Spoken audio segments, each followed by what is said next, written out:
बाबा आप नहीं होंगे जाहिरन, अली नहीं होंगे जाहिरन, मैं नहीं होंगी जाहिरन, फिर मेरे लाल को रोएगा कौन? फरमाया अल्लाह एक कौम पैदा करेगा, वो कौम बन जाओ जो बतूल की हसरत है। अल्लाह एक कौम पैदा करे जिसके जवान तेरे जवानों को रोए। तुम्हें सैयदा की दुआ लग गई है जो मजलिस में बैठे।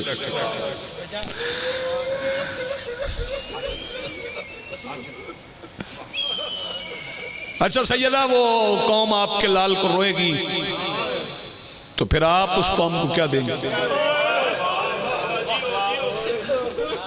फरमाया बाबा जान मुझे पता है सबसे पहले जन्नत में मेरी सवारी दाखिल होगी। बाबा मैं कयामत के दिन रुक जाऊंगी, मैं मुतालिबा कर दूंगी अल्लाह से, अल्लाह उस वक्त तक मैं जन्नत नहीं जाऊंगी जब तक हुसैन को रोने वाले सैयदा सलामत रखे। आपकी आवाजें बुलंद हो गई, मेरा ऐसा हो गया, मैंने मसाइब पढ़ ली। जब तक हुसैन को रोने वाले नहीं जाएंगे, जख्म मेरे मौला हुसैन के 3 शाबान को पढ़े हैं, रसूल पाक ने पढ़े हैं।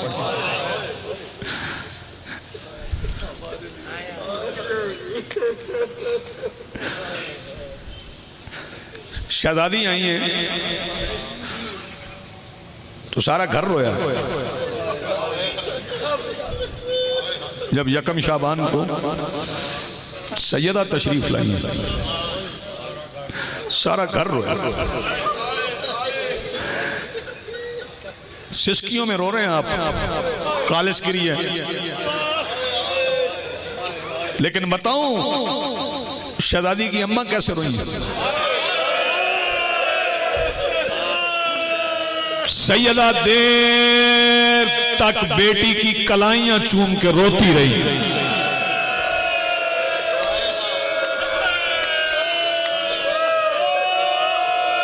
जज़ाकल्लाह मरहबा, आबाद रहे, सलामत रहे। डॉक्टर साहब की तौफीकात खैर में मालिक इजाफा फरमाए। फिर मेरे मौला अब्बास की आमद हुई।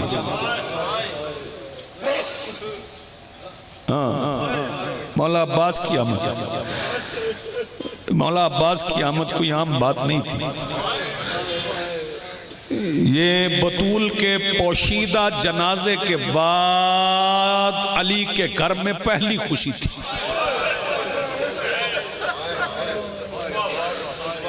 इस पे भी सारे रोए, सारा घर रोया।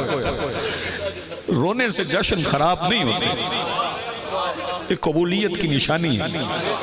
हाँ, ये जो आंसू निकलना है ना, ये कबूलियत की निशानी। बस अज़ादारों मैं बात तमाम करूं, भाई को मेंबर दूं।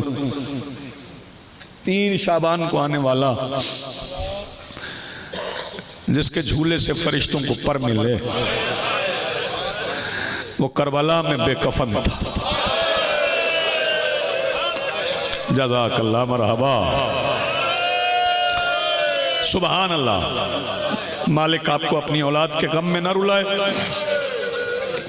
सिर्फ 2 फिक्रे मैं सलाम कर दूंगा, वो करबला में बेकफन था। एक फिक्रा और कहता हूँ, आखिर तक आमिर शाह जी आवाजें बुलंद हो जाएं, मैं यहीं से रुखसत ले जाऊं। अब्बास के बाद लश्कर यजीद ने जी भर के मारा हुसैन।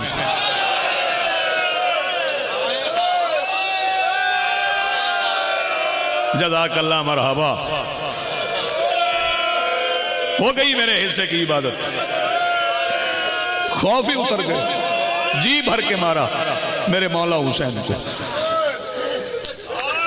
जब तक हुसैन लड़े, मैं कभी नहीं पढ़ता जब तक हुसैन लड़ सकते थे ना, जब तक हुसैन लड़े।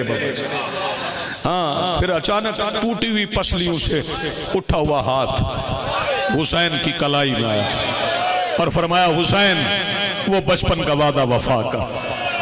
हुसैन, मैं पहला जख्म हुसैन बादशाह के पढ़ने जा रहा हूं, पता नहीं किसका हाथ सीने पे आए, किसका हाथ सीने पे ना आए।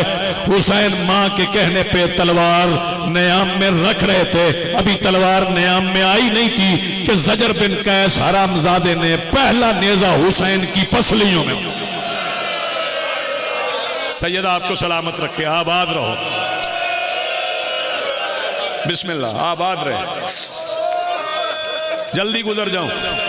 बंदे फिर पूछते हैं कि हुसैन कितने जख्मी थे। लोगों ने जख्मों की तादाद लिखी, शब्बीर कितने जख्मी थे। मैं जनाब जाफर शुस्त्री साहब ने लिखा है, वो फरमाते इतने कुरान के हर्फ नहीं जितने शब्बीर के जख्म थे। सलामत रहो, बस दो ही फिक्रे मुझे और कहने, इतने कुरान के हर्फ नहीं जितने शब्बीर के जख्म थे। अली नदरी मुनफरद कहता है, वो बताता है हुसैन कितने जख्मी थे। अली नदरी मुनफरद लिखता है कि लश्कर यजीद का एक सिपाही रिवायत करता, आखिरी वक्त में मैं हुसैन के पीछे खड़ा था, हुसैन के जख्मों से दूसरी तरफ के लोग नजर आते थे।